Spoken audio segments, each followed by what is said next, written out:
धन्यवाद सर। बोले आम Very good morning to all pharma professionals, our Arun sir, our Ashish sir, and all. yes sir, Thank you very much. thank you sir for accepting our invitation. कथा है sir जे आम माने what is the objective of this webinar is that हमरो पिला अछन sir diploma first year and degree first year पिला। So what we basically expect out of you sir is that कि first of all what is dengue, about the prevention, आपण a field रे विगत 15 वर्ष हला काम करछंती। सो आमे आपण के गाइडेंस दबा and you are also working as a government pharmacy officer in the Odopada CHC community health centre. So मोर जो सेकंड दिन छोटा Thank अछि you, sir. आपण को इनवाइट करियार जे आपण टिके हम पिला को गाइडेंस दे परिबे कि जो जॉब अपॉर्चुनिटीज रे कम्युनिटी हेल्थ सेंटर रे गवर्नमेंट रो फार्मेसी ऑफिसर पोस्ट कोन और what is the job responsibilities that a pharmacy graduate or pharmacy student has to fulfil. एटा हमर सेकंड पार्ट रे रहइबो सर। फर्स्ट पार्ट रे सर आपण को माने रहइबो जे मोर रिक्वेस्ट जे आपण टिके डेंगू प्रिवेंशन एंड आपण डे टू डे लाइफ रे पेशेंट मानु सहित डील करछंती तो ता ऊपर टिके आपण को प्रेजेंटेशन ता देबे सर। डेंगू विषय जानी बेसिक आइडिया रही जाना दरकार। फास्ट ऑफ ऑल मु कहि दउची डेंगू विषय जो मैंने साधारणतः शुणुचंती आमे डेंगू तार प्रकृत ना होची breakbone fever, that is the scientific name breakbone fever. आउ डेंगू गोटे आमर भेक्टर बाहित रोग, भूताणु जनित रोग एवं एटा भेक्टर द्वारा आमर सुस्थ लोक देह को आसी थाए। भेक्टर आमर विभिन्न प्रकार रही आमर पिला जेहेतु फास्ट ईयर एडमिशन करिसेंती से माने बेसिक आइडिया पाई जिबेनी भेक्टर बाहित रोग कौन ता विषय रे। मशा माछी एगुड़ा सब भेक्टर जनित रोग जो गुड़ा कि रोग जीवाणु भूताणु को गोटे स्थान अन्य स्थान में लेकिन संक्रमित करे। तेणु डेंगू एभली गोटे रोग जोटा कि भूताणु जनित रोग एवं एटा आमर मशा द्वारा व्यापी थाए। मशा हूँ भेक्टर जे कि गोटे सुस्थ लोक पाखक ए रोगटी को लेकिन जाए थाए।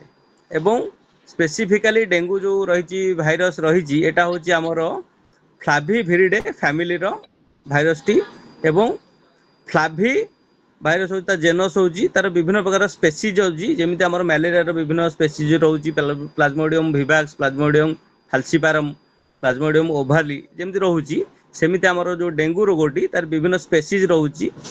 ता भीतर टिक बर्न फीवर रहउची, येलो फीवर रहउची स्पेसीज रहउची एवं ये जो स्पेसीज गुड़िक आम देहरे डेंगू फीवर करुची। तेबे आज आमर जो एते आमे आलोचना करूचे एते वेबिनार करूचे एटा काहे की करूचे आमर मुख्य कथा होची डेंगू रोगर प्रिवेंशन निहाती दरकार। एटा काहे केते मारात्मक रोग से विषय आमे निहाती जानि रखा दरकार। अच्छा प्रथम कथा हला डेंगू रोग गोटे भूताणु जनित रोग हेले मध्य तार असुविधा कौन होची प्रायतः आपण जानिथिबे भूताणु जनित जो रोग गुड़िक हुए सेगुड़िक आम देहरे थरे हेले प्रायतः आउ हुए नाही। गोटे है चिकेन पॉक्स आपणकर मिजिल्स एगुड़ा थरे हेले प्राय आम बॉडी भितर बॉडी डिफेन्स मेकानिज्म बिल्डअप कर दिए, एंटीबॉडी तैयारी कर दिए। फल रोगटी थरे हेले आउ द्वितीय थर आमको हुए ना। किंतु डेंगू क्षेत्र में एमती हुए ना जोटा कि गोटे माने स्ट्रेन जिनस। तेणु जदि आपको डेंगू थरे होती तेणु आपन को डेंगू आउ थरे हबार बहुत संभावना रही। आटा गोटे विपज्जनक रोग जो आम डेंगू को मारात्मक बोली धरीचे। एवं आप जानी प्रति वर्ष पाखापाखि 40 कोटी रु अधिका लोक को डेंगू संक्रमण होता है विश्व में। जो 40 कोटी संक्रमण होता है ता भितर पाखापाखि 10 कोटी माने 1/4 बेमार हुंती ए रोग रे। 1/4 बेमार हुंती जो 10 कोटी बेमार हुंती पाखापाखि हाराहारी मृत्यु हार अधिका 15 लक्ष रु 50 लक्ष मृत्युवरण करते प्रति वर्ष। एवं डेंगू गोटे रोग जोटा कि आम ट्रपिकाल और सब ट्रपिकाल एरिया रे होता है जोटा कि आम महाविश्व रेखा निकटवर्ती अंचल जो गुड़ा सब रही से गुड़िक होता है। जमीक आम रहा आपणकर भारतीय उपमहाद्वीप, दक्षिण चाइना, दक्षिण America, Mexico, Philippines, Bangladesh, Sri Lanka, Africa, Brazil एगुड़ाक सब जो रहा आमर महाविश्व रेखा सन्निकट जो राष्ट्र गुड़िक रहा ट्रपिकाल और सब ट्रपिकाल राष्ट्र से गुड़िक बेसी देखा जाए। एवं ए मृत्यु हार सर्वाधिक आपण जदि 10 कोटी लोक बेमार हुअନ୍ତି प्रति वर्ष ताले 50 लाख पाखापाखि एथरे मृत्युवरण करନ୍ତି एवं एटा गोटे बहुत असुविधा करे सृष्टि करे आपणकर ए रोगटी कहीं ना ये रोगटी कौन करे धीरे धीरे आमको कबलित करे एथिरे आपणकर गोटे असुविधा हुए कौन रक्त जमाट बांधिबा बंद कर दिए आम शरीर जो रही प्लेटलेट रही ता काम है रक्त क्षरण को बंद करिवो बा रक्त को क्लट करेबो ए रोगरे से ब्लड क्लटिंग फैक्टर जो रोचे आमर प्लेटलेट सेटा कमी जाए द्रुत गति ह्रास पाए साधारण लोक देहरे आमर पाखापाखि 1.5 लाख रु 4.5 लाख प्लेटलेट प्रति माइक्रोलिटर रक्त रे रहिबा आवश्यक तेणु यही रोगरे कौन हुए आपणकर ब्लड प्लेटलेटा द्रुत गति ह्रास पाए फल कौन हुए आपणकर नाकरू ब्लड बाहर दांत माड़ी ब्लड बाहर परिस्रा ब्लड बाहर झाड़ा रे ब्लड पड़े भितर रक्त क्षरण हुए यही सब जो असुविधा कॉम्प्लिकेशन हुए धीरे धीरे कौन हुए एत परिमाण रक्त स्राव हुए आपणकर ग्रंथि विभिन्न शरीर रु फल कौन हुए ऑर्गन डैमेज हुए लिवर किडनी ये सब ऑर्गन डैमेज हुए धीरे धीरे शॉक को चली जाए रोगी एवं मृत्युवरण करथाए तेणु यही रोगर भयावहता आ जटिलता देखिकी आमे आज ये डेंगू विषय आलोचना करुचे केमिति एटा को निराकरण करवा केमिति प्रिवेंशन करवा एवं केमिति तार ताठू रक्षा पाइबा तो ये विषय आपण मैंने तो आगु को आलोचना करेंगे एवं निज निज मन जहाँ जहाँ सब प्रश्न रही से प्रश्न गुड़िक उत्थापन करेंगे तेणु बेसिक आइडिया गोटे मुझे आपको डेंगू विषय रे डेंगू गोटे भूताणु जनित रोग एटा गोटे भेक्टर जनित रोग एडिस मशा द्वारा एटा व्यापी थाए यही रोगटी हेले आमर विभिन्न प्रकार जो आपन केमती जानवे गोटे लोक को डेंगू रोग होइछि डेंगू किंबा अलग रोग होइछि केमती जा भितर जानवे ये रोगटी हेले आपणकर कौन हुए देह हाथ बिंधा हुए हठात ज्वर आसे आपणकर कौन हम रोगी से एमती कौन मलेरिया गोटे पैटर्न ज्वर आसे आपणकर राति आसे ना सकाळु आसे गोटे पैटर्न आसे 24 घंटा थरे ज्वर आसे किंतु एथिरे हठात ज्वर आसीबो तापर कौन हम आपणकर आंठू गंठी जे सब जॉइंट रही आपणकर सेगुड़ा सब बिंधा हम जॉइंट पेन हम आखि गुड़ा बिंधा हम भीषण मुंड बिंधा हम आंठू गंठी एगुड़ा बिंधा हम नाकर रक्त पड़ो बांती देखेब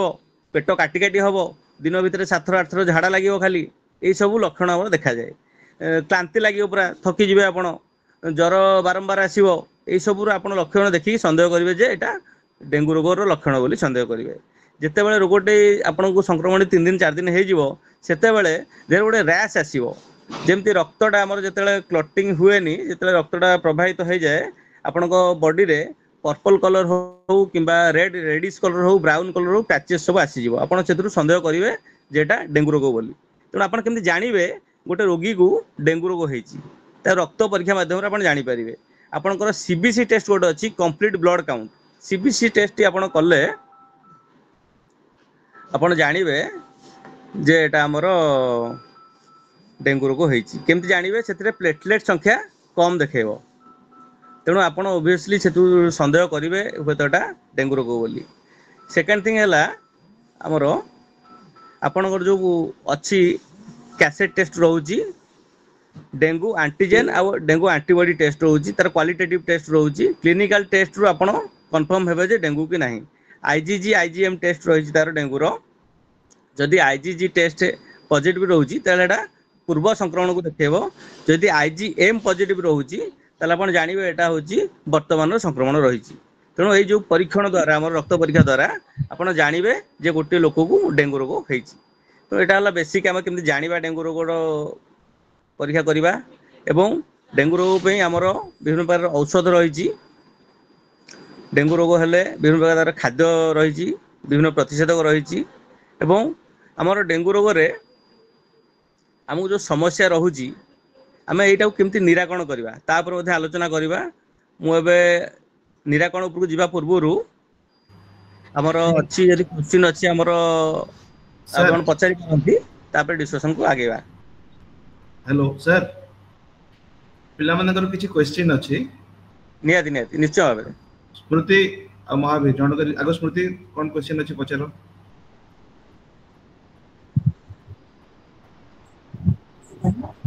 First of all, good morning, sir. Very good morning, Shruti.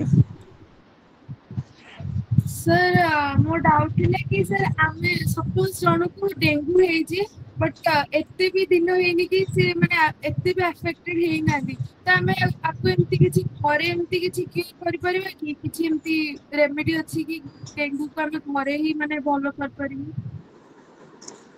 धन्यवाद श्रुति। हाँ, जने लोक को डेंगू हेची किंतु ताको किछि भयावहता हेनी। देखो एटी मु कहि रखुची गोटे कथा, डेंगू रोग जो हुए प्रति 100 जन भितर 5 जन गुरुतर हुअନ୍ତି। 100 रु 5% तार सिवियरिटी रेट होची 5%। तेणु 100 रु 95 जन निश्चित भाव में सहजरे भल हो जाती। तापे विशेष कि चिकित्सा नकले मध्य साधारण जी तार डाएट रही, साधारण औषध रही, सिम्पटोमेटिक ट्रिटमेंट बा तार जो रही विभिन्न साधारण चिकित्सा आमर ज्वर थंडा काश यही सब चिकित्सा साधारण चिकित्सा द्वारा रोगीटी भल हो। जो बाकी 5 जन रहिले से गुरुतर हुअନ୍ତି। तेणु से प्रोब्लेम हुए। तेणु आपंकर किसी भय करार ना। जदि आपण घर पाखे क्या डेंगू हो देखी कौन सी भय करार ना, कारण मात्र ए भयावहता हूँ 5%। तेणु से लोकटी सहजरे सुस्थ हो आश्वासन रखिए। आ गोटे सबुठ बड़ कथा हूँ माइंडसेट। आपण मानसिक भाव दृढ़ रहा निहात दरकार, जोटा कि आप भयभीत हेबे ना। एवं यार बहुत मेडिसिन अच्छी वैक्सीन अच्छी विषय में आलोचना करवा। तेणु आप साधारण चिकित्सा माध्यम से जो कहते हैं भल हो जाए पार। तेणु से किसी भय कर कारण ना। Thank you, sir. Next Mahavir पचारि परिबे। Next Mahavir. Good morning sir. Very good morning sir मो क्वेश्चन हो कि माने आमे जदी हमको गोटे डेंगू मशा कामुडुची आ नॉर्मल मशा कामुडुची तो आमे केन डिफरेंशिएट करिया एटा डेंगू मशा कि एटा नॉर्मल मशा कामुडुची। आ सेकंड क्वेश्चन हो कि आपण जो कहले IgG test and IgM test से दीटा टेस्ट विषय रे कोन। अच्छा अच्छा ठीक अच्छे। प्रथम क्वेश्चन है गोटे मशा आपको कामुडुची सेटा केमती जानिबे सेटा डेंगू मशा कि नॉर्मल मशा। अच्छा ठीक अच्छे। आमर डेंगू मशा गोटे इंटरेस्टिंग जिन हूँ डेंगू मशा गोटे टाइमिंग अच्छी कामुड़ियार टाइमिंग अच्छी। ताने सी पूरा डिसिप्लिन अच्छी। डेंगू मशा सब कामुड़नी राति तो बिल्कुल कामुड़नी। डेंगू मशा केवल दिन बेले कामुड़े। तार पुणी स्पेसिफिक अच्छी डेंगू मशा सूर्योदयर 2 घंटा पर्यंत एवं सूर्यास्तर घंटाटे पूर्वर से कामुड़। तेणु आमको टाइमिंग एडजस्ट करा पड़ो। तेणु आप देखुं से समय जदि कामुड़ी मशा ता देहरे आमर रोचे सिल्वर कलर स्पॉट रोचे। आप देखिए आमर जो फिगर अच्छी पछपटे से मशा को भी आइडेंटिफाई करेंगे। अलग मशा भाई छोटा हूँ एडिस मशा। एडिस मशा आप देखिदेवे गूगल सर्च करदे देखिए इमेजटा देखिए एक्जाक्टली तार रोचे सिल्वर कलर स्ट्रिप रोचे एवं टी अलग मशा एक छोट अच्छी से आपको कामुड़। सूर्योदय हूँ 5:15 5:15 रु 7:15 दिन भितर आउ संध्या हूँ जदि 6:30 बेलू ताले उपरओली 5:30 रु 6:30 यहीटा हूँ तार बेस्ट टाइमिंग जो समय से कामुड़। जोटा कि आमर विशेषज्ञ मैंने यहाँ खोजी पाई ये मशा यही समय ही प्राय मनुष्य को आक्रमण करता है। अलग समय दिन भितर से इनएक्टिव रहे, राति तो बिल्कुल इनएक्टिव रहे। तेणु एथुर आपड़ जानवे जे एटा डेंगू मशा बोली। आउ द्वितीय प्रश्नटी पचारे जो टेस्ट विषय पचारे आईजीजी आईजीएम टेस्ट विषय एटा हूँ गोटे कार्ड टेस्ट हूँ डेंगू कार्ड टेस्ट। आमर सरकारी प्रत्येक सरकारी चिकित्सालय एटा उपलब्ध अच्छी डेंगू टेस्ट। गोटे किट व्यवस्था मुझे देखई पारि आपन को गोटे just a minute.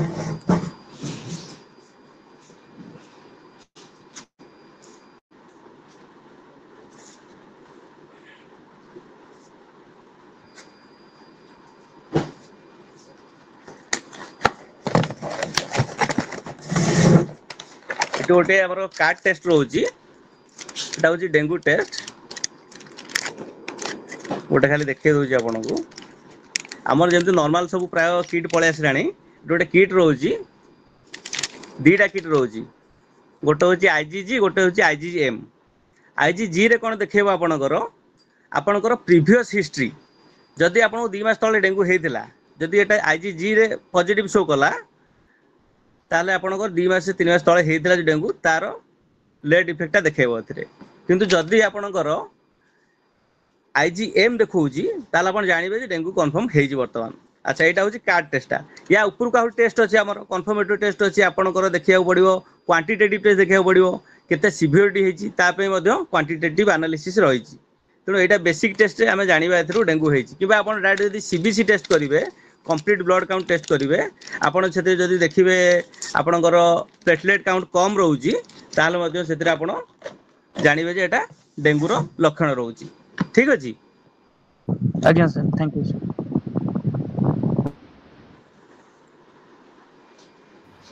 Next Sukant sir नमस्ते नमस्कार सर आप कहले सीबीसी टेस्ट आम डेंगू किंतु अदर कौन डिजीज ना कर सीबीसी टेस्ट सीबीसी टेस्ट आमर पाखापाखि 65 पैरामीटर्स देखो से आमर केवल जानवर अच्छी प्लेटलेट काउंट केते रोची आमर नॉर्मल प्लेटलेट काउंट मुझे प्रति माइक्रो लिटर ब्लड रे आमर 1.5 लाख रु 4.5 लाख प्लेटलेट रहा आवश्यक तेणु आम जो सीबीसी टेस्ट करुचे देखिए आम केवल सीबीसी टेस्ट भितर आमर गोटे कंपोनेंट उठा प्लेटलेट केते अच्छी जदि आमर लक्षे तलू है कि 1,20,000 रोचे आम सन्देह करवा नहीं प्रकृत हुए तो इन्फेक्शन जो होती रोगटी होती हूँ तो डेंगू होता ही पारे तापर आम अलग टेस्ट आड़ को जावा ठीक अच्छे आउ सीबीसी टेस्ट जो कहते बहुत गुड़े रोग ता भितर आमर हिमोग्लोबिन आसीबो हिमोग्लोबिन परसेंटेज देखेब ब्लड रो डिफरेंशियल काउंट रोची ता सहित अलग 6-7टा टेस्ट ब्लड रो रिपोर्ट आसूची next Debasmita good morning sir good morning मो क्वेश्चन है डेंगू फीवर और सीवियर फीवर भीतर डिफरेंस कोन dengue fever severe fever yes sir severe dengue fever नहीं सर माने डेंगू फीवर और सीवियर फीवर माने जो नॉर्मल हमरो फीवर टा जदी हाई लेवल को जाउची अच्छा अच्छा हाँ से जिनस कहूँ ठीक अच्छे डेंगू फीवर रे आमर केते गुड़े स्पेसिफिक लक्षण देखा जाए जोटा कि साधारण फीवर देखा जाए ना डेंगू फीवर कौन हुए आखि बिंधा हम जोटा कि अलग फीवर देखा जीवनी देखिए आप आखि एगुड़ा बिंधा हम एगुड़ा सब पेसेंट कंप्लेन कर एगुड़ा सब बिंधुची आखि आखि भीतर आखि खोल जोटा कि आई सकेट सेगुड़ा बिंधा भीषण जॉइंट पेन सिवियर हम आपंकर आंठू गंठी मसल पेन जॉइंट पेन जोटा कि सिवियर हम जोटा कि अलग रोग में देखा जाए ना साधारणतः बिंधा बिंधि हेले देह तो पीड़ा दर्ज हुए मसमसिया लगे देह तो पीड़ा दर्ज लगे किंतु एमती सिवियर पेन हुए ना ये कहल ना गोटे कथा आमर डेंगू फीवर ना हूँ ब्रेकबोन फीवर ब्रेकबोन BREAK ब्रेकबोन फीवर माने हाड़ भांगीदब से भाया रोगटा तेणु से नॉर्मली फीवर रे एते सब सिवियरिटी देखा जाए ना डेंगू फीवर कौन हुए सिवियर हेडेक हुए एब्डोमिनल डिस्ट्रेस हुए आपको 4-5 6 झाड़ा लगे पेट खाली काटी काटी हम बांती तो नॉर्मल बांती हुए हाँ डेंगू फीवर जिते बड़े आफेक्ट कर जड़े नॉर्मल को जिते बड़े तार सिवियरिटी आसो से 4-5 दिन होते तार सिवियरिटी पलि आसो से कौन हम दांत माढ़ी रक्त पड़ो द्वितीय कथा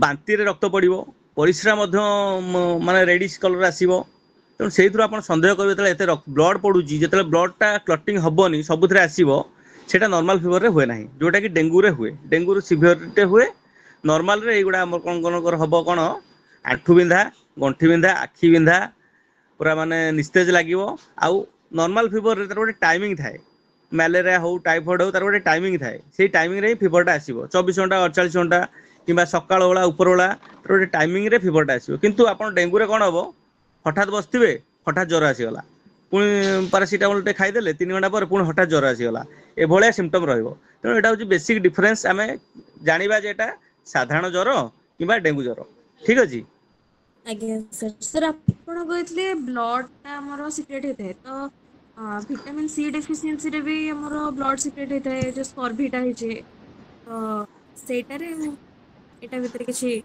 डिफरेंस अछि किंतु से समय ज्वर हो न थाए आमर जिते बड़े ज्वरटा 4-5 दिन हो जाऊँगी से आम लक्षण गुड़ को एनालिसिस करुचे प्रकृत लक्षण कौन रोचे जदि आम देखुचे एक बोन जॉइंट पेन सिवियर रहा आखि बिंधा है मुंड बिंधा है पेट बिंधा है ये सब देखागला ता सहित ବ୍ଲଡ୍ ପଡୁଛି, ରକ୍ତସ୍ରାବ ହେଉଛି ବାନ୍ତିରେ, ଝାଡ଼ାରେ, ପରିସ୍ରାରେ, ନାକରୁ, ଦାନ୍ତ ମାଢ଼ିରୁ, ଯେତେବେଳେ ଦୁଇ ପ୍ରକାର ଯାକ ସିମ୍ପଟମ୍ଟା ମିଶି ଯାଉଛି ସେତେବେଳେ ଆମେ ସନ୍ଦେହ କରିବା ଯେ ଏଇଟା ନିହାତି ଡେଙ୍ଗୁ ହେଇଥିବ।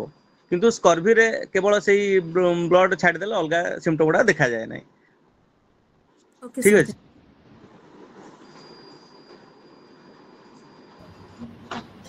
अभिजीत दास किसी क्वेश्चन देला? Abhijit good morning sir. Good morning. Sir आपण जो कहले कि डेंगूटा होची गोटे होची भाइरस जनित रोग। सर एटा होची त हमको डेंगू जदि जण लोक को होला तान तो होची सेटा एयर माने एयर कनेक्शन माने कंटामिनेट रे तो व्यापी परिबो। अच्छा ठीक अच्छा। डेंगू गोटे भाइरस जनित रोग, किंतु ए भाइरस टी मन मन जाई परिबनि कुआडे। भेक्टर द्वारा ही एटा परिचालित हबो। आपण भेक्टर रहउची एडिस मशा। एडिस मशा द्वारा एटा परिचालित हबो, किंतु अलगा कौन माध्यम एटा परिचालित हो पारिबो नाही। आपण जदि डेंगू रोगी सहित बसिकी खाद्य खाइबे, ता सहित बसिबे, मिसिबे, कथबार्ता हेबे, सेटा व्यापिबार कौन संभावना नाही। कारण भाइरस जनित रोग तार निर्दिष्ट माध्यम रे व्यापी थाए। जेमिति हमर एचआईवी तार निर्दिष्ट माध्यम रे व्यापी थाए। तेणु आउ केते गुडे अछि मिजिल्स मम सेगुडाक छुआ द्वारा व्यापी थाए, किंतु डेंगू रोग सेमति हुए नाही। सेटा केवल ए जो मशा रही आमर मशा माध्यम रे ही गोटे रोगी ठरू सुस्थ लोक देहକୁ ଯାଇଥାଏ। तेणु आपण जदि जने सांगसाथी का डेंगू हेइजी आउ सी तार प्रोटेक्शन रे आसी संपूर्ण ताकू मध्य कौन बारण करिया उचित नुहे। जदि तार परीक्षा अछि किबा क्लास अछि किबा कौन जिंस अछि ता सहित आपण मिसी पारिबे, हेते किछि प्रतिबंधक नाही। ठीक अछि। Thank you sir.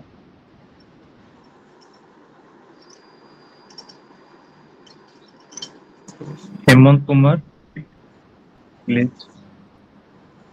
सर डेंगूटा हमर गोटे फेटल डिजीज ना नहीं? फेटल डिजीज नहीं सेटा। डेंगूटा बहुत जोरे फाटाल डिजीज बोली आम एत डिस्कसन करूचे, ता प्रिवेंशन पे चिंता करूचे। जदि फाटाल न होता आमर कौन जाऊँ से बुझे कि डेंगू जो पेशेंट मानू होउची आपण देखिबे 100 ରୁ 5% क्रिटिकल होउचंती। जो 5% क्रिटिकल होउचंती तांकू अवस्था असंभाळ हो जाउची।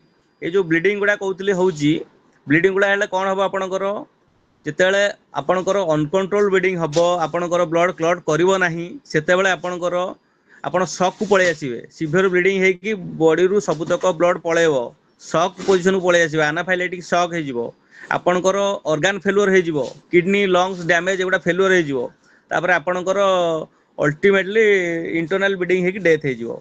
तेणु एटा हेविली फाटाल डिजीज जो आम डिस्कसन करूचे एवं एटा प्रिवेंशन पे आम चेष्टा करूचे। जहाँ जहाँ प्रोब्लेम होउची ए सब डेंगू होउची समस्त क्रिटिकल होउनी, किंतु जो 100 ରୁ 5% क्रिटिकल होउची सेगुडा बंचिया बहुत कष्ट हो जाउची। कारण गोटे देखो भाइराल डिजीज रो आजिका डेट रे मध्य एते इफेक्टिव ट्रीटमेंट कोनसी नाही। मेडिकल साइंस से नो डाउट एते डेवलप करिजी, किंतु भाइराल डिजीज ऊपर हमर किछि हाथ गोड़ काम करिवोनी। जहाँ भगवान को इच्छा आम जी मेडिकेशन दे पारिबा। तेणु एटा हाईली फाटाल डिजीज। आम चाहिबा केमती प्रिवेंशन टा बेटर हबो हमर क्योर अपेक्षा। आम प्रोटेक्ट करबा निजुकू केमती आम ए रोग रे माने रोग दूरे रहिबा। तेणु एटा डेफिनेटली फाटाल डिजीज नो डाउट। आउ एथिरे 100 ରୁ 5% 100 रोगी रु 5% रोगी मृत्युवरण करथांती। Thank you sir. Mahavir please. Sir माने आमे एमिति डेंगू धर गोटे लोकटा को ହେଇଛି ତ ଆମେ କୋଉ टेस्ट करले पूरा कंफर्म हे जिया कि ताको डेंगू हे जियो? आमे प्रथमे तार प्लेटलेट काउंट करबा, जोटा कि CBC complete blood count platelet पळे आसीबो केते रहउची फास्ट टेस्ट करले। सेकंड हला डेंगू रो जो किट टेस्ट कहउतले एटा हमर अछि, एटा आइती dengue combo NS1 IgG IgM kit. एटा हमर हॉस्पिटल सब गवर्नमेंट हॉस्पिटल रे अवेलेबल रहउची, प्राइवेट रे तो रहउची, किंतु हमर फ्री ऑफ कॉस्ट गवर्नमेंट समस्त प्रोवाइड करिची डेंगू टेस्ट पई। एटा होची हमर प्राइमरी टेस्ट, जोटा कि आम साधारण भाव टेस्ट करवा डेंगू अच्छी कि नहीं। जिते आम कन्फर्म हो टेस्ट द्वारा पॉजिटिव आसला, सपोज आप नेगेटिव आसला, आप फर्दर टेस्ट पे कहीं जी फर्दर टेस्ट दरकार नहीं। यदि आप पॉजिटिव आसला ये जो टेस्ट रु जदि पॉजिटिव रिजल्ट आसला, जदि डेंगू फाउंड है ताल आम क्वालिटेटिव एनालिसिस तापर गला क्वांटिटेटिव एनालिसिस दीटा को जीवा। आम देखा जे केते परिमाणर डेंगू तार काय विस्तार करिछि, केते परिमाणर जीवाणु आम देह को संक्रमित करिछि, एवं तापे को भलिया चिकित्सा दरकार से अनुसार आम स्थिर करबा। तेणु आम एटा रहउछि हमर डेंगूर किट टेस्ट किट प्रथम आम डेंगूर किट टेस्ट करवा एवं आमर सीबीसी टेस्ट करवा सीबीसी टेस्ट प्लेटलेट जाना के रोचे आम शरीर में एवं एथुरु जाना आमर डेंगू अच्छी कि नहीं जदि अच्छी बोले आम टेस्ट रु कन्फर्म हेले ताल तार क्वालिटेटिव एनालिसिस करवा डेंगूर ठीक अच्छे आज्ञा sir thank you Abhijit Das sir डेंगूर प्रॉपर ट्रीटमेंट कौन है परिवा हाँ भाइराल डिजीज बर्तमान जो सब अच्छी ता अपेक्षा डेंगू टी क्रिटिकल कौन आमर स्पेसिफिक ट्रीटमेंट ना स्पेसिफिक ट्रीटमेंट आम डेंगू को निराकरण तेणु आम बेटर ऑप्शन भावुँ आम केमती एटा प्रिवेंशन करवा जड़े लोक को डेंगू होती आम कौन कौन दबा मुख्य कथा हूँ डाएट प्लान गोटे करा पड़ो को खाद्य से खाइब को खाद्य खाइबनी बेसिकाली आम टे एंटीऑक्सीडेंट रखा खाद्य आमर ता भर कौन साइट्रस फ्रूट रोचे कमला अंगूर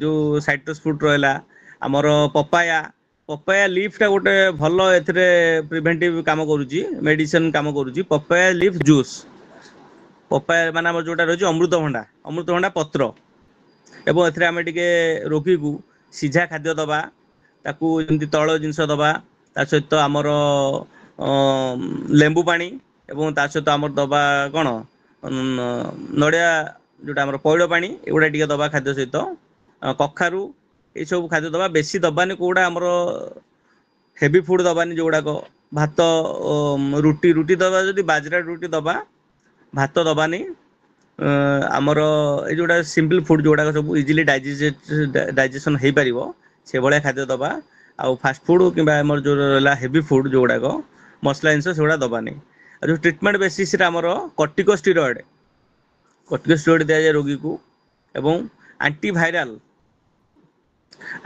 ट्रीटमेंट दि जाए पेशेंट को सीवियरिटी देखिकी केते अफेक्ट करिछि बॉडी रे केते परिमाण रे तार एंटीबॉडी माने एंटीजेन रही डेंगूर भाइरस रही बॉडी रे केते से सीवियरिटी करी से अनुसार आमर एंटीवायरल दि जाए एथिरे आपण गोटे इंटरेस्टिंग कथा होउछि एथिरे आपण पैरासिटामोल आउ एस्पिरिन जते अवॉइड करिवे काहेकि ना एगुड़ाक क्लटिंग को अधिका कराती फल ब्लीडिंग अधिका हम तेणु एटा निहाती दरकार ना पैरासिटामोल दि जाए ना कौन पेन किलर दि जाए ना आउ बेसिकाली आमर कॉर्टिकोस्टेरॉइड दि जाए एवं एंटीवायरल दि जाए जोटा कि आमर ट्रीटमेंट सेटू रहे ठीक अच्छे सर जो कहले कॉर्टिकोस्टेरॉइड ता काम कौन होता कॉर्टिकोस्टेरॉइड वाला आमर एक्सट्रीम कंडीशन रे बॉडी रो एक्सट्रीम कंडीशन रे आमर बॉडी को से सपोर्ट करे जोटा कि आमर जिते बड़े सीवियर बॉडी कंडीशन हुए जमती आमर एंटी हिस्टामिन आम नौचे एंटी एलर्जी से भाई आमर स्टेरॉइड गुड़ाक आमर बॉडी की सपोर्टिव मेकानिज्म करे आमर जो बॉडी वीक रोची ताकू से बूस्ट करता है एनर्जी बूस्ट अप करता है से आज्ञा सर देवस्मिता सर डेंगू रे जो प्लेटलेट टा हमर डिक्रीज होता है सेटा अलगा को केसेस रे भी तो डिक्रीज हे परिबो तो स्पेसिफिकली हम डेंगू बोले किंतु हाँ प्लेटलेट टा भी डिक्रीज हे परिबो हाँ प्लेटलेट डिक्रीज हो पार आम प्लेटलेट केते टेस्ट करछे जते बेले आम संदेह कर डेंगू बोली फास्ट आम करूने जिते बेले आमर लक्षण देखा दउची स्किन रैश देखा दउची जिते बेले आम देखुचे ज्वर छाड़ूनी ज्वर मैलेरिया टेस्ट कले आम टाइफॉइड टेस्ट कले सब टेस्ट कला पर भी नेगेटिव आसूची तेना ज्वर होउची किंतु मैलेरिया नहीं टाइफॉइड नहीं सब टेस्ट आम कर सारी ऑलरेडी जिते देखुचे मुंड बिंधा कमुनी आखि भीतर बिंधा सीवियर बिंधा होउची आंठू गंठी बिंधा होउची आंठू बिंधा पे बटिया खाइले बिंधा कमुनी जिते आम देखुचे फेलुअर होउचे सब केस रे प्रकृत में ज्वरटा कमुनी से आम टेस्ट करुचे डेंगू पाई प्लेटलेट टेस्ट से आम करुचे ता आगुरी आम टेस्ट करूने प्रथम आपको धरतु डेंगू संस्पर्श आसी प्रथम टेस्ट किसी आवश्यकता ना आपको जब 100 ରୁ 95% रोगी भी जापर डेंगू होता बोली 5% जानवे केतेबेले जितेबेले रोगटा सीवियरिटी हम 3 दिन जो ब्लीडिंग कहते आमर से सब 4 दिन 5 दिन पर सिम्पटम देखेब फास्ट देखेबनी नॉर्मल जिनस रे बिंधा बिंधी हम ज्वर हम प्राय 95% केस कौन हुए रोगटी अति सहजरे साधारण औषध द्वारा भल हो जाए तेणु आप कौन सन्देह करार ना आम केते प्लेटलेट काउंट करुचे जितेबेले रोगटी कमुनी रोगटी सीवियर होउची ब्लीडिंग होउची आमर आंठू गंठी पेन होउची बॉडी पेन होउची हठात ज्वर आसु ज्वर छाड़ूनी जहाँ मेडिसिन खाइले भल होउनी ସେତେବେଳେ ଆମେ ପ୍ଲେଟଲେଟ୍ ଟେଷ୍ଟ ପାଇଁ ଯାଉଛେ। ତେଣୁ ସେତେବେଳେ ଆମେ ଯେତେବେଳେ ଟେଷ୍ଟ କରିବା ସେତେବେଳେ ଆମେ ସନ୍ଦେହ କରିବା ପ୍ଲେଟଲେଟ୍ ଯଦି କମ୍ ରହୁଛି ହୁଏତ ଡେଙ୍ଗୁ ହେଇଥାଇପାରେ। ଆମେ ତ କନଫର୍ମେଟୋରୀ ଟେଷ୍ଟ ସେଟା ନୁହେଁ ପ୍ଲେଟଲେଟ୍ ଟେଷ୍ଟଟା। ସିବିସି ଟେଷ୍ଟଟା ଆମକୁ କହିବ ଯେ ପ୍ଲେଟଲେଟ୍ କମ୍ ଅଛି, ତାପରେ ଆମେ ଡେଙ୍ଗୁ ଟେଷ୍ଟଟା କରିବା। ଠିକ୍ ଅଛି। ସାର୍ ଆଉ ଗୋଟେ ମାନେ ଡେଙ୍ଗୁ ଏଗେନ୍ଷ୍ଟ ଯୋଉଟା ଆମର ଆଣ୍ଟିବଡି ଫର୍ମେସନ ହୋଇଥାଏ ସେଟା ସେ ଟାଇମରେ କମିଯାଏ କଣ ମାନେ ଭାଇରାଲ ଡିଜିଜ ବୋଲି ସେଥିପାଇଁ ନା ଅଲଗା କିଛି ରିଜନ? ନାଇଁ ସେଟା କହୁଛି ଆମର ଭାଇରାଲ ଡିଜିଜରେ ପ୍ରାୟ ଆଣ୍ଟିବଡି ଫର୍ମେସନ ହୁଏ, କିନ୍ତୁ ଡେଙ୍ଗୁ କେସ୍ ବ୍ୟତିକ୍ରମ ହୁଏ ସେଇଟା। ସେଥିପାଇଁ ଆମେ ଏତେ ଡିସ୍କସନ କରୁଛେ। ଆମର ମିଜିଲ୍ସଟା ଯଦି ଆପଣଙ୍କୁ ଥରେ ହେଇଛି ପିଲାବେଳେ ପ୍ରାୟତଃ ଦ୍ୱିତୀୟ ଥର ହୁଏ ନାହିଁ। ଚିକେନ ପକ୍ସ ସେଇଭଳି ଗୋଟେ ଭାଇରାଲ ଡିଜିଜ୍, ସେଟା ଯଦି ଥରେ ହୁଏ ଜୀବନରେ ଦ୍ୱିତୀୟ ଥର ହୁଏ ନାହିଁ। ପ୍ରାୟତଃ ଜୀବନରେ ଦ୍ୱିତୀୟ ଥର ହୁଏ ନାହିଁ, କାରଣ ତାର ଆଣ୍ଟିବଡିଟା ଆମ ବଡିରେ ବ୍ଲଡରେ ଫର୍ମେସନ ହେଇଯାଏ। କିନ୍ତୁ ଏଇଟା ବ୍ୟତିକ୍ରମ ରହୁଛି ଡେଙ୍ଗୁ କେସ୍ରେ। ଯଦି ଆପଣଙ୍କୁ ଡେଙ୍ଗୁ ଥରେ ହେଉଛି ଆପଣ ଭାବିବେନି ଯେ ଆଉ ଜୀବନ ସାରା ହବନି, ବରଂ ଆପଣଙ୍କୁ ବେଶୀ ଡେଙ୍ଗୁ ହବାର ସମ୍ଭାବନା ଅଛି। ସହଜରେ ଆପଣ ସସେପ୍ଟେବଲ ହଉଛନ୍ତି ଡେଙ୍ଗୁକୁ। ଏଇଟା ଗୋଟେ ବ୍ୟତିକ୍ରମ ରହିଛି ସେ ରୋଗରେ, ଯୋଉଥିପାଇଁ ଏଟା ମାରାତ୍ମକ ବୋଲି ଆମେ ଧରି ନେଉଛେ। ଆଉ ଅଲଗା କେସ୍ରେ ଯୋଉ ଆଣ୍ଟିବଡି ଡେଭଲପ କରେ ଡେଙ୍ଗୁରେ ଆଣ୍ଟିବଡି ଡେଭଲପ କରେ ନାହିଁ। ସେଇ ଜିନିଷଟା ସାର୍ ମାନେ ଆଣ୍ଟିବଡି ଡେଭଲପଟା ମାନେ ତାର ରୋକିଏ ଯେ କଣ? ତାର ବୁଝିପାରିଲିନି। ମାନେ ସେ କାହିଁକି ହୁଏ ଆଣ୍ଟିବଡି ନାହିଁ? ଡେଭଲପମେଣ୍ଟ ରହିଯାଏ ସେଟା କଣ ପାଇଁ ମାନେ ରହିଯାଏ? ସେଇଟା ତାର ନିଜସ୍ୱ ଫିଚର ରହିଛି ଡିଜିଜର, ଭାଇରସର। ଯେମିତି ଆମର ଆସିଥିଲା ଯେତେବେଳେ କୋଭିଡ-19 ଆମେ ତାକୁ ନିୟନ୍ତ୍ରଣ କରିପାରିଲେନି ପ୍ରଥମେ, କାହିଁକି ନା ଆମେ ମେଡିକାଲ ସାଇନ୍ସ ଏତେ ଡେଭଲପ ହେଇକି ମଧ୍ୟ ତାକୁ ଆମେ କଣ୍ଟ୍ରୋଲ କରିବା କାରଣ ତା ଫିଚର୍ସକୁ ଆମେ ବୁଝିନଥିଲେ। ତା ଯୋଉ ମେକାନିଜିମ୍ ଅଫ ଆକ୍ସନ ସେ କେମିତି କରୁଛି। ଯେତେବେଳେ ଆପଣ ଆଣ୍ଟିବଡି ଖାଉଥିଲେ ସେଇଟା ସିଭିୟର ରହୁଥିଲା, ସେ ଆମର ଗୋଟେ କୋଆଗୁଲେସନ କରୁଥିଲା, ତେଣୁ ମାସଟା ବଢଉଥିଲା। ଧୀରେ ଧୀରେ ଆମେ ଯେତେବେଳେ ମେକାନିଜମ ବୁଝିଲେ ସେଇ ଅନୁସାରେ ଆମେ ଦେଲେ। ପ୍ରଥମେ ଡେଥ୍ ଏତେ କାହିଁକି ହେଲା? କାହିଁକି ନା ଆମେ ଅଧିକା ସଂଖ୍ୟାରେ ମେଡିସିନ ଖାଇଲେ। କୋଭିଡରେ ଯୋଉ ମେଡିସିନ ଖାଇଲେ ତା ଦ୍ୱାରା ବେଶୀ ପ୍ରୋବ୍ଲେମ ହେଲା। ଯେତେବେଳେ ମେଡିସିନ କମେଇ ଦେଲେ କେବଳ ସିମ୍ପଟୋମାଟିକ ମେଡିସିନ ଖାଇଲେ ସେତେବେଳେ ବହୁତ ଲୋକ କ୍ଲିୟର ହେଲେ। ତେଣୁ ଆମର ମେକାନିଜମ ଅନୁସାରେ ସେଠି ତାର ବଡିରେ ଆଣ୍ଟିବଡି ଆମର ବଡିର କ୍ଷମତା ଏତେ ନାହିଁ ତାର ଆଣ୍ଟିବଡି ଫର୍ମେସନ କରିବା ପାଇଁ। ତେଣୁ ଆମ ବଡି ତାର ମେକାନିଜମ ବୁଝିପାରୁନି, ଯୋଉଥି ଫଳରେ ଆଣ୍ଟିବଡି ଫର୍ମେସନ କରିପାରୁନି ଅଲଗା ରୋଗ ଭଳି। ତେଣୁ ଏଇଟା ବାରମ୍ବାର ହଉଛି ଲୋକକୁ। ମାନେ ଗୋଟେ ବର୍ଷ ସାର୍ ଡେଙ୍ଗୁ ହେଇପାରେ। ମାନେ ଏଇଟା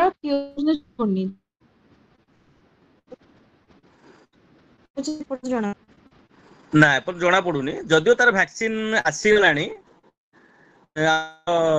ଡେଙ୍ଗୁ ଗୋଟେ ଅଛି ଭ୍ୟାକ୍ସିନ ଫରେନ ଇଏର, ଆମର ତ ନାହିଁ। ଆମର Indian Immunological Limited IIL Indian Immunoglobulin Limited continuous ପ୍ରୋସେସଟା କରୁଛି ଗୋଟେ ଭ୍ୟାକ୍ସିନ କରିବା ପାଇଁ। ଆମର ଅବଶ୍ୟ ଫାଷ୍ଟ ଫେଜ୍ ଟ୍ରାଏଲଟା ସରିଗଲାଣି। ତାର ଅଛନ୍ତି CEO ଅଛନ୍ତି ଆମର ଡକ୍ଟର କେ ଆନନ୍ଦ କୁମାର, ଯୋଉଟା କି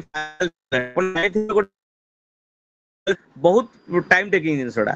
ହଠାତ୍ କି ଗୋଟେ ଦିନରେ ହବନି କି ବର୍ଷେକା ହବନି, ତା ପାଇଁ 10 ରୁ 15 ବର୍ଷ ଲାଗିଥାଏ ଗୋଟେ ଭ୍ୟାକ୍ସିନ ପ୍ରିପାରେସନ ପାଇଁ। ତେଣୁ ତାର ଫାଷ୍ଟ ଫେଜ୍ ଟ୍ରାଏଲ ସରିଛି। ମୋଷ୍ଟ ପ୍ରୋବାବଲି ଯେତିକି ଷ୍ଟେଟମେଣ୍ଟ ମୁଁ ଦେଖୁଥିଲି ତାଙ୍କର ୟୁଟ୍ୟୁବରେ ପାଖାପାଖି 2026 ସେ ଜୁନ ଜୁଲାଇ ବେଳକୁ କିମ୍ବା ଲାଷ୍ଟ ଆଡକୁ ସେଇଟା ଅଲରେଡି ସେ ପ୍ରିପାରେସନ ହେଇଯିବ। ଇଣ୍ଡିଆନ ଅରିଜିନର ଭ୍ୟାକ୍ସିନଟା ପ୍ରିପେୟାର ହେଇଯିବ। ବାକି ଆମର ଡେଙ୍ଗଭ୍ୟାକ୍ସଟା ହଉଛି ଫରେନ ଅରିଜିନର ଭ୍ୟାକ୍ସିନଟା ଦିଆ ହଉଛି। ହେଲେ ବି ଆମର ଭ୍ୟାକ୍ସିନଟା ବର୍ତ୍ତମାନ ସୁଦ୍ଧା ଯାହା ଆମର ଆଭେଲେବୁଲ ଅଛି ସେ ଗୋଟେ ଭଲ ବେଟର ରେଜଲ୍ଟ ଆସୁଛି। ଅଲଗା କିଛି ସେମିତି ବିଶେଷ ହେଇନି। ଆଉ ମୁଁ ଏକ୍ସପେକ୍ଟ କରୁଛି ଆପଣମାନେ ଯେତେବେଳେ ସବୁ ଯିବେ ପାସ୍ ଆଉଟ୍ ହେବେ ବେଟର ହବ। ଆପଣ ମାନେ ମଧ୍ୟ ଭ୍ୟାକ୍ସିନ ପ୍ରିପାରେସନ ଉପରେ କେସ୍ ରିସର୍ଚ୍ଚ ଉପରେ ବେଶୀ ଧ୍ୟାନ ଦେବେ। ସାର୍ କର୍ଟିକୋଷ୍ଟେରଏଡ୍ ଆଉ ଷ୍ଟେରଏଡ୍ ଭିତରେ ଡିଫରେନ୍ସ? କଣ କହିଲେ? କର୍ଟିକୋଷ୍ଟେରଏଡ୍ ଆଣ୍ଡ ଷ୍ଟେରଏଡ୍ ଭିତରେ ଡିଫରେନ୍ସ? କର୍ଟିକୋଷ୍ଟେରଏଡ୍ ଗୋଟେ ଆମର ଷ୍ଟେରଏଡ୍ର କ୍ଲାସିଫିକେସନ ଗୋଟେ ରହୁଛି। ଡିଫରେନ୍ସ କିଛି ନାହିଁ। Corticosteroid is itself steroid. ତ ସେଟା ସେମ୍ ହବ ଦିଟା ଯାକ? ହଁ ଦିଟା ସେମ୍ ଅଛି। Thank you. Sir NS1 antigen ଟେଷ୍ଟଟା କଣ? NS1 ଆଣ୍ଟିଜେନ୍ ଟେଷ୍ଟଟା ହେଉଛି ଆମର ଡେଙ୍ଗୁର କନଫର୍ମେଟୋରୀ ଟେଷ୍ଟ। ଡେଙ୍ଗୁ ରୋଗ ଚିହ୍ନଟ ପାଇଁ ଏଇ ଟେଷ୍ଟ ଆମର କରାଯାଉଛି। ଯୋଉଟା କି ଆମର NS1 କୁହାଯାଉଛି, ତାର ନାଁଟା NS1 କୁହାଯାଉଛି ଟେଷ୍ଟ କିଟରେ। ସେଥିରେ ଆମର ଦିଟା ଅଛି ଯୋଉ କହିଥିଲି ଆଗରୁ IgG IgM। ତାର ବେସିକରେ ତାର ରିପୋର୍ଟ ଅନୁସାରେ ଆମେ ଆଇଡେଣ୍ଟିଫାଏ କରୁଛେ ଡେଙ୍ଗୁ ଆଫେକ୍ସନ ହେଇଛି କି ନାହିଁ। ଆଜ୍ଞା ସାର୍ ଥ୍ୟାଙ୍କ ୟୁ। ସାର୍ ଗୋଟେ କ୍ୱେଶ୍ଚନ୍ ଥିଲା ସାର୍। ହଁ କୁହନ୍ତୁ ସାର୍। ସାର୍ ଡେଙ୍ଗୁ ମାନେ ଡିଜିଜ୍ ଯୋଉ ପେସେଣ୍ଟ ହୋଇଥିବ ସେମାନେ ଘରୋଇ ଚିକିତ୍ସା ତାର କିଛି ଅଛି କି ଯେମିତି କିଛି ଦିନ ସର୍ଭାଇଭ୍ କରିପାରିବ? ଦେଖନ୍ତୁ ଡେଙ୍ଗୁ ପାଇଁ ବିଶେଷ ଭୟଭୀତ ହବାର କିଛି କାରଣ ନାହିଁ। ଡେଙ୍ଗୁର ବେସିକାଲି ଘରୋଇ ଚିକିତ୍ସା ହିଁ କରିବେ ଆପଣ। ଡାକ୍ତରଙ୍କୁ ଦେଖେଇଲେ ଡେଙ୍ଗୁ ଚିହ୍ନ ହେଲା ଘରେ ରହି ଚିକିତ୍ସା କରିବେ। ପ୍ରଥମେ ରୋଗୀକୁ ଆଇସୋଲେସନ୍ କରି ଯେମିତି ତାକୁ ମଶା ଫଶା କାମୁଡ଼ିବନି। ମଶା ଫଶା କାମୁଡ଼ିଲେ ସେ ପୁଣି ଅଲଗା ରୋଗକୁ ସଂକ୍ରମିତ ହେବ। ତେଣୁ ଆପଣ ଯଦି ଡେଙ୍ଗୁ ଚିକିତ୍ସା କରୁଛନ୍ତି ଘରୋଇ ଭାବରେ ଏଇ ଜିନିଷ ଦେବେ ଆପଣ ଲେମ୍ବୁ ପାଣି ଦେବେ, ପଇଡ଼ ପାଣି ଦେବେ ପିଇବାକୁ। ଆମର ଯୋଉ ରହିଛି କଣ ସେଟା ଅମୃତଭଣ୍ଡା ଗଛର ପତ୍ର ତାକୁ ବାଟିକି ତାକୁ ଦେବେ ପିଇବାକୁ। ସେଇଟା ଗୋଟେ ବେଟର ରେଜଲ୍ଟ କରୁଛି ଯେତିକି କେସ୍ ଷ୍ଟଡିରୁ ଆସିଛି। ଆଉ ଦେବେ ଭେଜିଟେବୁଲ ସୁପ୍ ଦେବେ ଲିଫି ଭେଜିଟେବୁଲ ଦେବେ। ସାଇଟ୍ରସ୍ ଫୁଡ ଦେବେ ଖାଇବାକୁ, କ୍ଷୀର ଦେବେ ପିଇବାକୁ।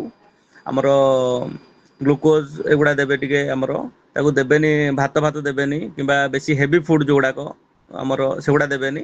ଘରୋଇ ଚିକିତ୍ସା କରିବେ। ସିମ୍ପଟୋମେଟିକ୍ ଯଦି ଜ୍ୱର ଆସିଲା ଯଦି ସିଭିୟର ଜ୍ୱର ଆସିଲା ଗୋଟେ ପାରାସିଟାମଲ ଖାଇପାରିବ। ଆମର ବେସିକ୍ ଟ୍ରିଟମେଣ୍ଟ ରହିବ ଭିଟାମିନ୍ ସି ଦିଆଯିବ, ବି କମ୍ପ୍ଲେକ୍ସ ଦିଆଯିବ, ଆମର ଆଣ୍ଟି ଅକ୍ସିଡାଣ୍ଟ ଦିଆଯିବ। ଏଇସବୁ ଦେଇକି ଆମର ଘରୋଇ ଚିକିତ୍ସା ହିଁ କରାଯିବ। ଆଉ ମେଡିକାଲ ଚିକିତ୍ସା ହଉଛି ଲିମିଟେଡ୍ ଆମର ଯେତିକି ଡାକ୍ତରଙ୍କୁ ଦେଖେଇଲା ପରେ ଆମେ ଚିକିତ୍ସା ଭିତରେ ରହିବା। ତେଣୁ କିଛି ଅସୁବିଧା ନାହିଁ ଏଥିରେ। ଯୋଉଟା ଗୁରୁତର ହଉଛନ୍ତି ଯୋଉ 5% ତାଙ୍କୁ ଆମେ ନିହାତି ଭାବରେ ନେଇକି ଡାକ୍ତରଖାନାରେ ଆଡମିଟ୍ କରିକି ଚିକିତ୍ସା କରିବାକୁ ପଡିବ। ତାକୁ ଆମେ ଯଦି ଦରକାର ହବ ସେଠି ପ୍ଲେଟଲେଟ୍ ଚଢେଇବା କିମ୍ବା ବ୍ଲଡ ଚଢେଇବା ଦେଖିକି ତାଙ୍କୁ ଯଦି ବ୍ଲଡ ଟ୍ରାନ୍ସଫ୍ୟୁଜନ ଦରକାର ହବ ଯୋଉ ଜିନିଷ ଗୁଡା ଦରକାର ହବ ଆମେ ସେଇ ଅନୁସାରେ ଚିକିତ୍ସାଟା କରିବା। Thank you sir thank you. Bijayini ଡେଙ୍ଗୁର ଯୋଉ ଡିଫରେଣ୍ଟ ଷ୍ଟେଜେସ୍ ଗୁଡାକ କଣ କଣ?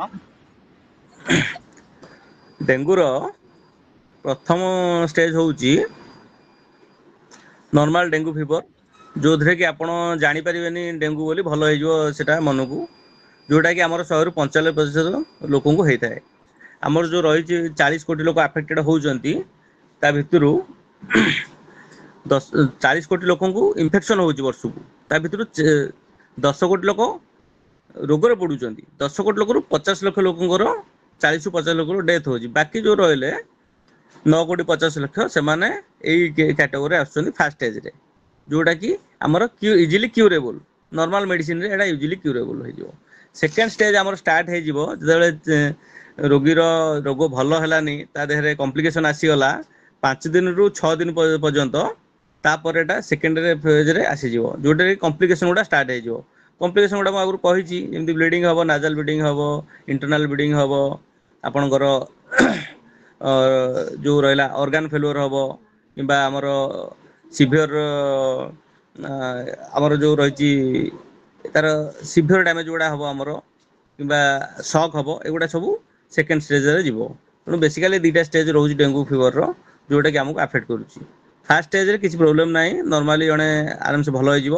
ସେକେଣ୍ଡ ଫେଜଟା ଯୋଉ କ୍ରିଟିକାଲ ରହୁଛି ତାକୁ ମେଡିକେସନ ଦରକାର, ଟ୍ରିଟମେଣ୍ଟ ଦରକାର। ତେଣୁ ସେଇ ଜିନିଷଟାକୁ ଦେଖିବାକୁ ପଡିବ। ଠିକ ଅଛି। Thank you sir.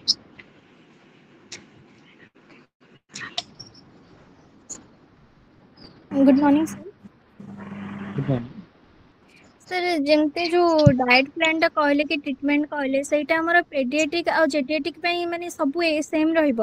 ଆଉ ଯଦି ତାକୁ ଆଗରୁ କିଛି ମାନେ ଯାହାର ଯଦି କିଛି ଆଲର୍ଜି ଅଛି କି ଅଲଗା କିଛି ପ୍ରୋବ୍ଲେମ ଅଛି ତ କଣ ସବୁ ଜାଗାରେ ଟ୍ରିଟମେଣ୍ଟ ଟା ସେମ୍ ରହିବ ନା କିଛି ଅଲଗା? ବେସିକାଲି ଟ୍ରିଟମେଣ୍ଟ ଯେଉଁ ଆମେ କରୁଛେ ପ୍ରାୟ ଟ୍ରିଟମେଣ୍ଟ ସେମ୍ ରହୁଛି।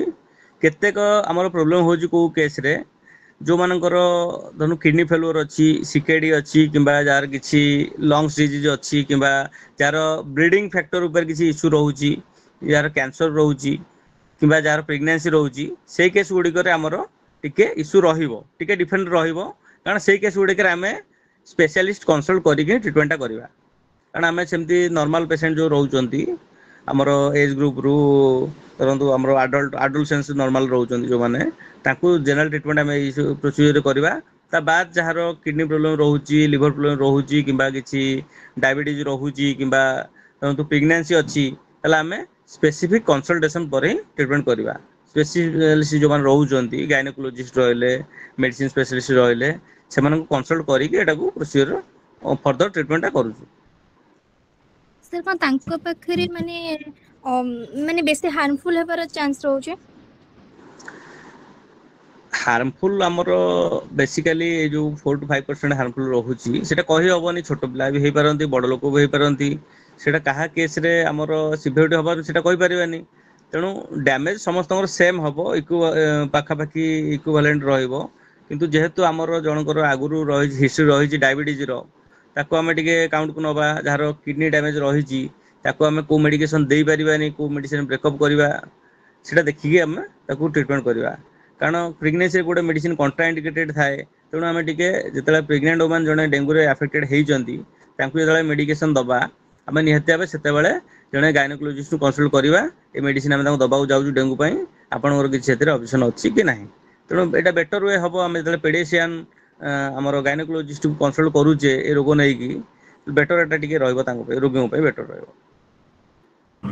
सर एक्सक्यूज मी सर मैं इंटरप्ट एक्चुअली सर हमरो घंटाटे 10:30 जाए का टाइम बाहर करथिले गवर्नमेंट रे बहुत busy sir so thank you sir for giving us your valuable time and making the event a memorable success but before we expose I wish to say it's my honor to be a part of an accumulation section now I hand over this section to my principal sir गोटे minute टिके करियो हां आमे main पाटू गलेनी वर्तमान सुधा जोटा कि समस्त interest नबा कथा आमे केमती निजु रक्षा करबा केमती प्रिवेंशन करबा that is the most important thing आमे केमिति डेंगू रक्षा पाइबा सेटा होची मुख्य कथा आमे तो ट्रीटमेंट ऊपर हले तो रोग विषय जानिले सेटा टिके मु गोटे मिनिट भीतर कहि दोउची आमे ओके सर आमे मशा को केमिति मारिबा तापे विभिन्न साधन अछि वर्तमान मशा धरिया पे मशा धरा यंत्र अछि मशा ता घोड़े पे यंत्र अछि मशा पे मशा बैट आसुजी तार गोटे मेसिन आसुजी मशा पे मस्किटो आमे नेट यूज करबा रेगुलर बेसिस रे हमर झरका रे एवं घरे मस्किटो नेट यूज करबा आउ आमे हमर टाइमिंग के एडजस्ट करबा धरंतु मशा कामुडियार गोटे स्पेसिफिक समय अछि आमे से समय सकाळू बाहरिबानी संध्या रे से समय बाहरिबानी मशा जो हैबिटेट रहूची ता हैबिटेट को डिस्ट्रॉय करबा घर पाख जो आख पाख रे पानी नर्दमा जमुजी ताकू आमे सेतुरु ताकू नष्ट करबा से सब मशा हैबिटेट तापर मशांक पई जो रहिची हमर माछ विभिन्न प्रकार रहिची हमर रहिची विभिन्न स्टार फिश रहिची गोटे हमर तापर रेनबो फिश गोटे रहिची आ गोटे रहिची मस्किटो फिश जोटा कि हमर गैम्बुसिया माछ को आउची सेगुडा को मध्य मशार अंडा को मशा को खाई दिए तेणु हमर जते वेक्टर को आमे नष्ट कर दबा हमर फ्यूमिगेशन करबा विभिन्न गवर्नमेंट तो विभिन्न समय फ्यूमिगेशन करूचंती हमर म्युनिसिपालिटी एरिया रे प्राय फ्यूमिगेशन होउची रेगुलर बेसिस रे ताको देबा मशारी टाणी के सोइबा घरे सब बेले हमर प्रोटेक्शन नबा हमर मशारी एटा होची बहुत इंपोर्टेंट जिंस जोडा डेंगू रखा पाइबा आमे प्राइमरी ऑब्जेक्टिव होची आमे केमती रक्षा पाइबा प्रिवेंशन हमर आजिरो टॉपिक रो मेन ऑब्जेक्टिव होची prevention is better than cure definitely हम क्योर आडू जिबानी क्योर तो ता बाटर चलिबो किंतु हम प्रिवेंशन टा ऊपर फोकस करबा केमता मशा ठो निजु को प्रोटेक्ट करबा मशा को मारिया पे जते सब साधन हम करि परिबा मशा ठो दूरे रहया पे निजु को लंबा हमें ड्रेस पिंधिबा घोड़े रखिया बॉडी की जेमते हमर मशा कामुडी परिबोनी मस्किटो प्रिवेंटिव हमर जो आसी क्रीम आसुजी ताको अप्लाई करबा मशा जो टाइम रे कामुडुजी से समय बाहरिबानी ए सब प्रिवेंशन हमर निहत दरकार काना प्रिवेंशन टा हमर much more important than treatment thank you अपन कंटिन्यू करू प्लीज थैंक यू सर आपनकर आजिरो मन पिला मन पई जो जति की भी देले हम पई फ्यूचर पे बहुत ही काम रे आसीबो now I am hand over this meeting to my honourable principal sir sir please end of this meeting thank you Arun sir Anil sir बहुत बहुत धन्यवाद आपण बहुत बढ़िया हम पिला मन को गाइड करले सर नमस्कार सर आ मु भाबु जी पिला मन एथि बहुत बेनिफिशियल लेबे बहुत जिंस सिखिले अबाउट ट्रीटमेंट आमे सर आपन को मु एते भल लागला प्रोग्राम टा मु आपन को पूर्ण थर इनवाइट करबी जोदर आपन टे कैरियर गाइडेंस ऊपर कहबे जेतो आज समयटा कमी होला सर तेनो 10:30 जानियला आज्ञा आज्ञा सेकंड पार्ट अछि गोटे जिंस को होची आपन को पिलान जो अछंती दैट फ्यूचर सेमान होचन फार्मा प्रोफेशन रो फ्यूचर सेमान ही ए वैक्सीन तयारी करिवे बुझछंती की आउ सेमाने जेति की ता भीतर क्यूरियोसिटी अछि that the rarest person people among the world जो माने कि गोटे फार्मा कन्वेंशन होची गोटे वेबिनार होची सेमाने एति इंटरेस्ट देइचंती तांकर निज प्रोफेशन ऊपर एवं हमर जो रहिची नॉलेज ऊपर एक्वायर करे पे तांकर भीतर पैशनेट अछन सेमाने तेनु I wish all the best to all those participant आउ बहुत बहुत शुभेच्छा जो माने सब जॉइन करचंती एवं एभली नॉलेज एक्वायर पे जेते सब प्रोग्राम हबो सेतरे मु वेलकम करिवि एवं पिलाने एटा जारी रखंतु सेटा बहुत बेटर हबो तांको फ्यूचर पई। ठीक है sir, thank you sir, thank you all students for attending the session, thank you all our staff members. So now we will close the program. Thank you sir. Thank you all. Thank you sir.